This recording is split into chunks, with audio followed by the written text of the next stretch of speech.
Посмотри, посмотри, что там. Этот шар скоро полетит вокруг Земли. Федор, подтверждаю, чистый, продолжай набирать высоту. Слышу вас, у меня все хорошо. Если у меня есть талант путешествовать, а я 50 лет уже путешествую, значит, так Богу угодно. Ужас, ужас. Минус 15 в каюте. Назывался баллон с этим, с топливом для печи. Федор принял решение подать сигнал в СОС. Он не верит, что выживет. Говорит, молнии повсюду и бьют совсем близко с шаром. Его несет на грозовые тучи.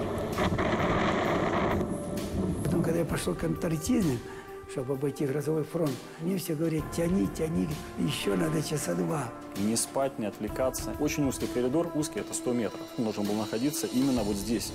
Ты такой красивый подарок сделал. Немножко осталось. Немножко.